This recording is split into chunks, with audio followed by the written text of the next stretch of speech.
All right, it is my pleasure to introduce Tyler Faulkner, who's going to be talking about building a knowledge-based chatbot with LLMs. All right, so if you were at that workshop yesterday, this is going to be a very similar presentation, but I think it helps in context, especially with the presentations from this morning. This one works very well pivoting off of Sean Jones' presentation from this morning, especially since he got right at the end with Retrieval-Augmented Generation, which is kind of the main topic for this one. But the essence of this is answering the question Azure put out in the presentation this morning. Your CEO comes to you, they want to put a chatbot on a site. What should you do?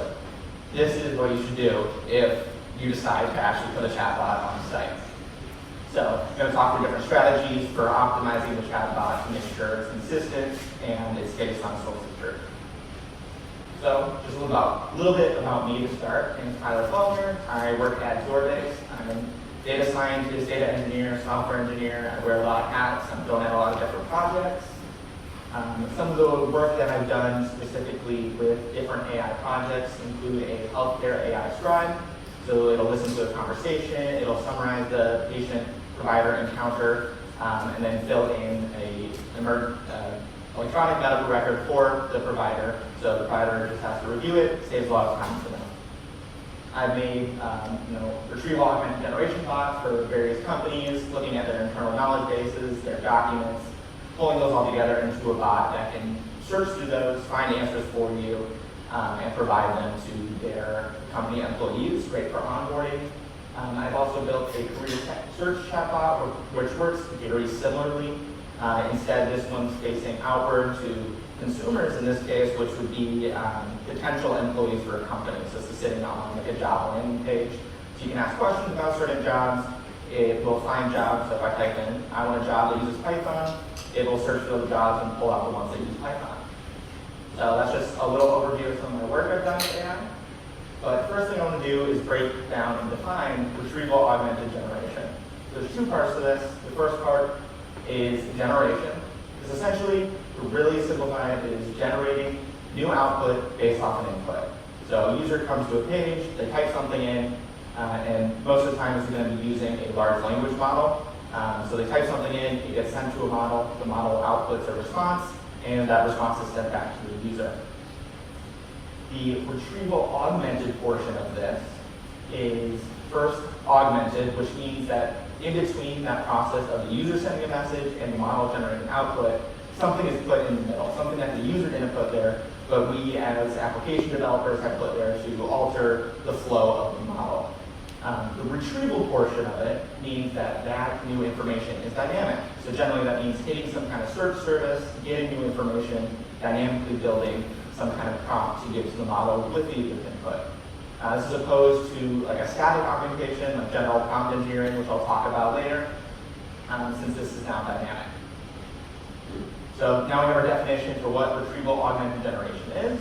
Some benefits to the system include expanding the knowledge and usability of a chatbot. So now we can ground the output of our chatbots with a source of truth.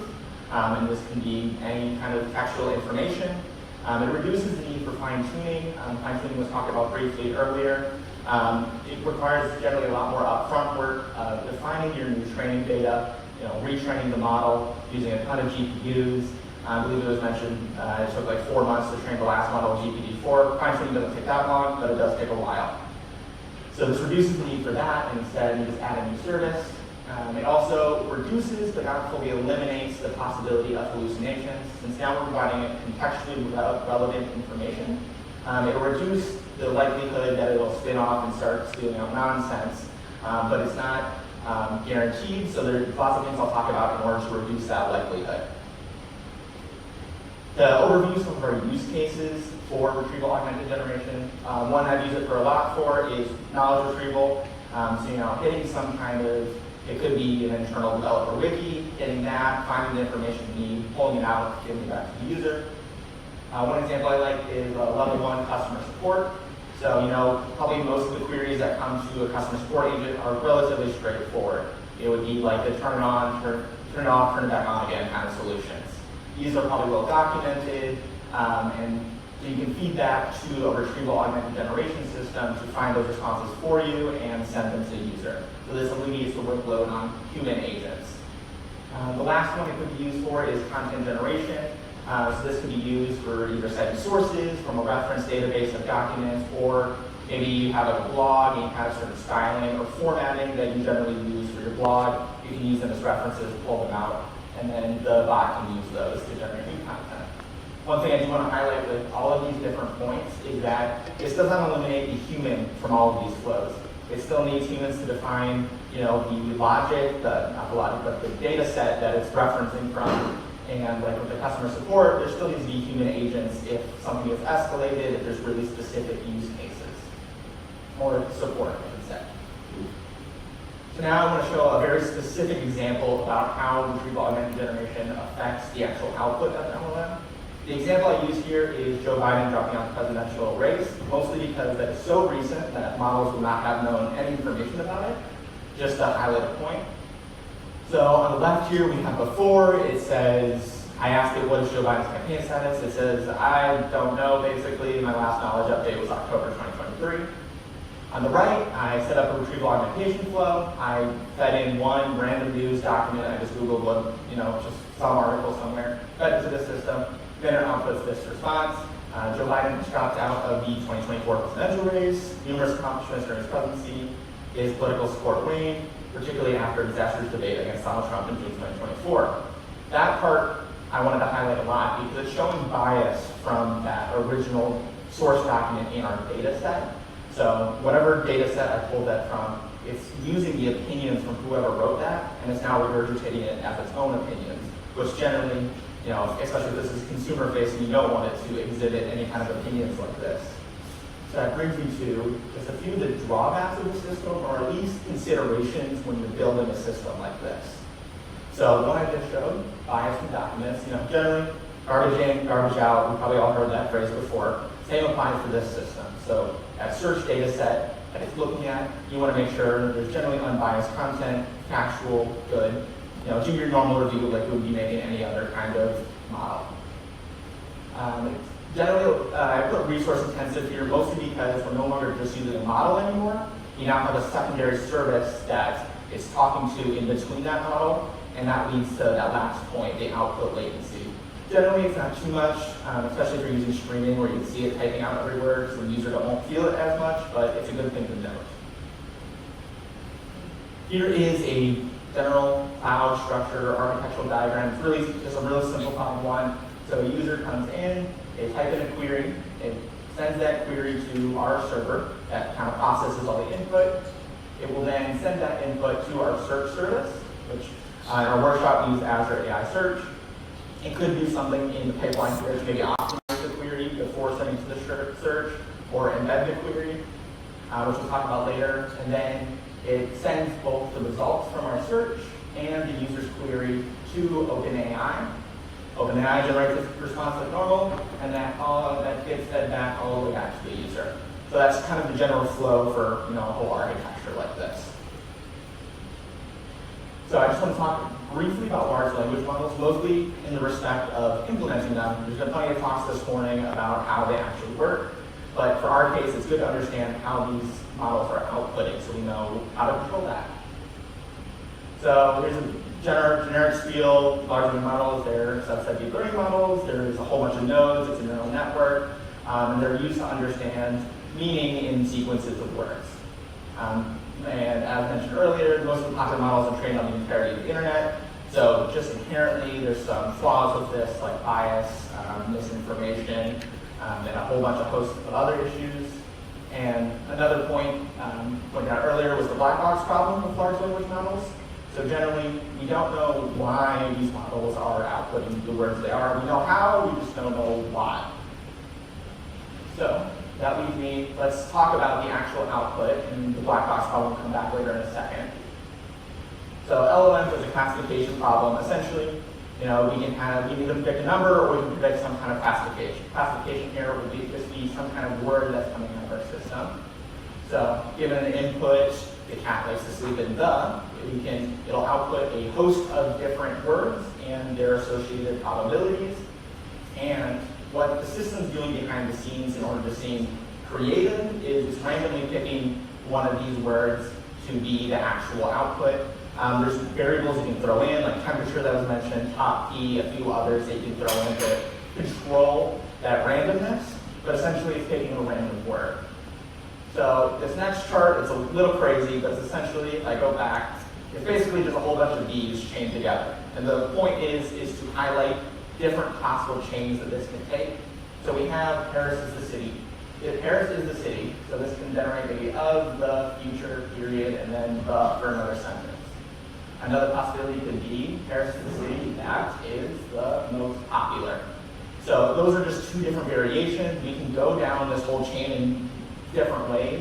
So our goal as developers is to control these different possibilities and at least eliminate a lot of those edge cases that code doesn't hit those. So let's talk about some of the strategies for optimizing LLM outputs. The first one I'm going to talk about is just generic tips for prompt engineering. Then I'll talk more specifically about retrieval-augmented generation and search services. So to start, let's talk about prompt engineering. I call this an art rather than a science or engineering, mostly because of that black box problem that we talked about today. So since we don't know why they're making connections, but we know that they do make connections, you gotta kind of test different inputs to see what the output is. So some things to include in these prompts. If you're doing any kind of formatted input, you want to include the example input. So if you're pulling text from a form, you want to generally include both things, the label of the input and the actual value of the input. Few shot examples essentially just means putting a couple example inputs and a couple example outputs so the bot knows how to respond and format its responses. Output structure is another good one. These generally LLMs are, especially recently, have been really good at generating structured output like JSONs or XMLs if you need those.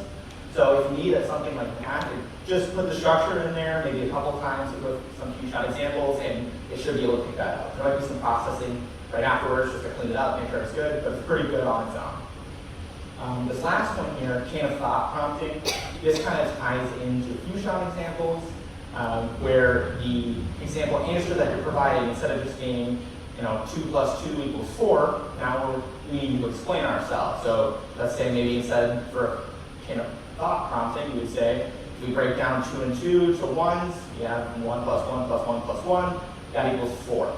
So now we're telling the model, okay, don't just give us an answer, explain the answer first to get there. So that helps it with the one word after another generation, so it's able to link those probabilities better. And then I have some tips just from my experience on the side here on how just some more specific tips. So one, be specific, don't have any ambiguity within your prompts, because that's going to be what the model latches onto to have to start hallucinating. Then I have use positive language. This is a big one. So don't say do not do anything, because if I say do not think about purple elephants, now everybody's thinking about purple elephants, the model's going to do the exact same thing. It's going to latch on to that and start hallucinating about it. Another one, this one might be more specific to OpenAI, is using markdown format. It loves markdown format. It loves to output it. It will take it as input. So this is a good way of contextualizing more of that raw text, compared to just raw text, which is words. You can have bold, you can have italics, you can put headings. So like here, I have this is important, and then I have 3 pound symbols, which means a level 3 heading. The last one I have here I like to use a lot is separate your sections using some kind of divider and be consistent about that divider. So I like to use 3 hyphens, put your example, few shot examples, and then maybe some specific instructions for how to respond. Separate those out using some kind of divider so that the model kind of understands, okay, these are different things that we're talking about here, and it doesn't confuse the two. So now I'm going to show a bad prompt and then a good prompt. So this bad prompt, really simple. You should make good dog training tips. Do not talk about chihuahuas. And basically, all the bad points I have are in here. It's probably going to latch on to chihuahuas. We might not say chihuahuas ever, but it might start talking about small dogs only for some reason. A better prompt would be something like this. So I tell it you're a helpful chatbot for border collies specifically. I use markdown, which is these little stars here representing bold, so kind of emphasizing the bot's instructions, and then I provide a one-shot example here. So I have a question, my colleague will listen to my commands at once, how to improve listening skills. I try to do an attempt here at chain of thought prompting. I'm not good at training my dog. My dog isn't very well trained, so I usually haven't always explained this very well, but since you say they're not good at walks, so I try to explain myself and then provide the answer. So just trying to emphasize the idea here. One other strategy I want to bring up is called prompt chaining. So instead of having one big giant prompt that kind of does all of your processing, instead use a bunch of smaller prompts, separate your tasks out so the bot doesn't get confused between the tasks. So if you're processing some kind of maybe conversational input into a form or something, you might want to put each form label into its own prompt so it knows exactly what it's pulling out. One thing I like to do with this is alter the code flow depending on the result of a previous prompt that I sent it. So an example here is maybe we have like a level 1 customer support bot. First prompt is just doing basic sentiment analysis, seeing is the customer distressed or angry? If it's no, then we should just keep generating recovery steps as normal. Or if they say yes, probably send some reassuring response and then send them to a human agent, since most likely they don't want to be talking to a robot if they're angry. So that's some examples of some prompt engineering techniques I've used throughout implementing a bunch of these. Just some more specific points on implementing. It's generally really hard and expensive to run these on your own using your own hardware. So to get projects off the ground easily, it's recommended to use some kind of model provider using their API, since they have billions of GPUs at their disposal to run these models really fast. It's always a thing you could pivot to in the future also as your project gets off the ground. So some big ones here, we got OpenAI, Google, and Anthropic. These are kind of the big three, mostly because they're kind of the big three cloud providers also. OpenAI is tied with Microsoft, Anthropic is tied with AWS.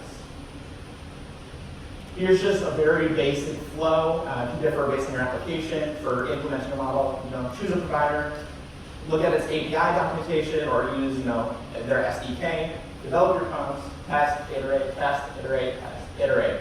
You want to keep iterating on that, mostly because it's a little difficult to automate the testing just yet. We have looked into some options, but it's not fully there yet for automated testing with these prompt building. Just one note, most of these services use API keys, so one rule, just do not ever post these to any public repos or any repos in general, especially GitHub. There's bots that are dedicated now to scraping GitHub to basically just steal your API keys, so don't ever commit these to your repo. So now I just want to talk about vector search for a bit. So I also just want to overview the different types of search that we have. So one of those, keyword search. Essentially, this is just matching word to word. So you go to Google, you type in AWS, let's say, it's going to find all the articles with AWS in it. Vector search, on the other hand, instead of looking at the words themselves, it uses embeddings, like we've been talking about before, to get the meaning of the thing you're querying, rather than being specific to the words. Hybrid search uses both of these. So you get both specificity and semantic similarity. Here's some more specific info about keyword search. It's not just matching words. You could do other things like adding synonym maps.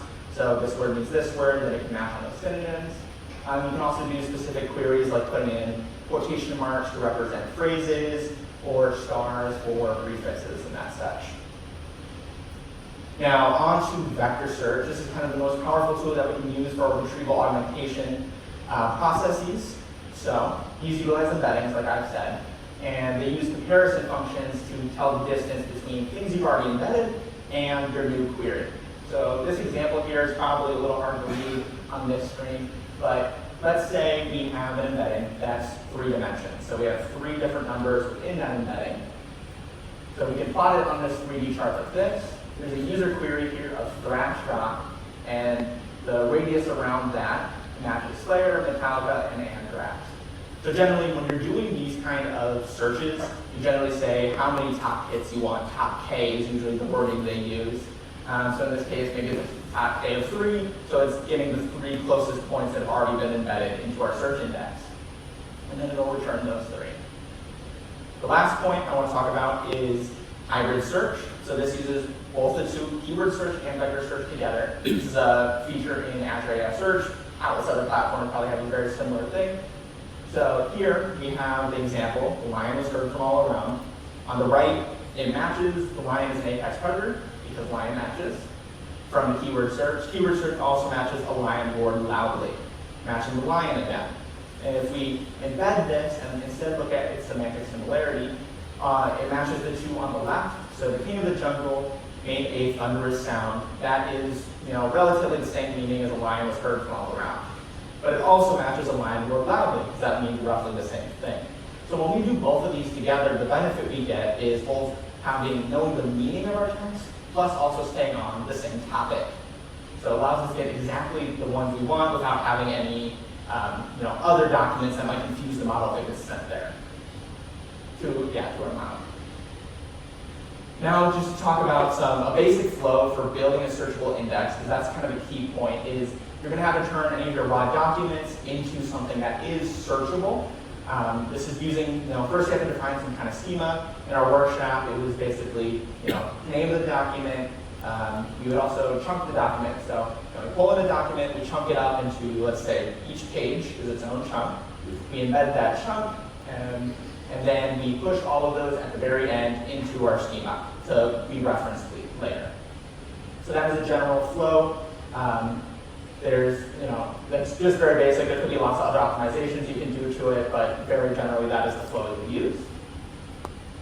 There are plenty of different search providers that you can use. One of them that we talked about in the workshop is Azure AI Search. Another one is Elasticsearch. Pinecone is another big vector search option. The open source one I use personally is Postgres or PG Vector. That's an extension to Postgres that allows you essentially to turn your normal Postgres SQL-like database into a vector store. So then you can kind of have if you're already using a SQL database, then you can have a vector search in the same service without having to add another thing to your architecture that might already be pretty complicated. Another one that's going here are Chroma, I personally use, and Apache Cassandra, which is by the Apache Foundation. Just to talk about a few things specific to Azure AI Search. It's really easy to set up, especially if you're using the Azure platform already. It kind of essentially built-in connections to every data source that you can possibly imagine on Azure. It's scalable and optimized to boot. One thing to compare to Postgres, which requires a little bit of setup. You have to build some custom things to make it run efficiently. It's highly configurable, so on each of our fields in our schema, you can set if they're either passable, sortable, searchable, or filterable. Most of those are probably pretty straightforward to everybody. One that might be a little confusing is facetable, which that one essentially means if you have a low ordinality field, so let's say every single row in your schema, it only is A, B, or C for the values in that column. If it's facetable, it allows you to partition them really easily, and before you even search, say, maybe we do some prompt chaining, okay, we only need the B parts of our schema. Then we can filter it before we even search to reduce a little latency there. It also has a bunch of powerful AI pipeline capabilities, so you can pull a lot of insights out of our documents, which I kind of highlight here. So another benefit of using Azure AI Search is it has a built-in pipeline tool, so you don't need to write some custom code to chunk everything yourself. You can just use some basic JSON. I put no coding here. I'm not counting knowing how to read key value pairs in a JSON as coding, to basically define how to process it, where data is coming from, and where data is going into our index. The nice thing about this is it can do incremental reads. So you point at some data source, it can only read new files, and it'll track deletions of stuff. So then you don't need to automatically manage all of that. You can just plop things into your blob storage, delete them, add new ones. It'll keep all track of all that for you, and you can set that on a timely basis to update. It also supports nearly any file format that has text in it: EPUB, PDF, DocX, PowerPoint. I can list off probably 20 more different file formats that it supports. So that's one reason why I really like this service, is because you can throw anything at it, it's going to be able to read it and search from it. And then going back to the AI tools point, since this is Azure, it's built in with a lot of tools. Azure has an OpenAI connection called Azure OpenAI. So you can set up basically in a couple clicks. So it'll automatically embed as it's reading inputs, and then there's another skill that splits the text for you. So it's really easy to build up really complicated, complex pipelines without having to write any code, like I said. One that I like to point out is the custom web API, and that allows you to do basically whatever you want. Just to review, Bragg allows developers to expand the use of chatbots on specific domain knowledge. Prompt engineering techniques provide methods of ensuring functionality and consistency of LLMs in real-world applications. And vector search allows us to have the context relevancy of the results that are coming out of a retrieval augmentation flow. That concludes my presentation. I put my link to the workshop on here. I'm going to leave that up. I put a lot of work into that site, so if anybody's interested in seeing how this flow works, I would go there. I have like a really detailed step-by-step tutorial on how to set up Azure AI search.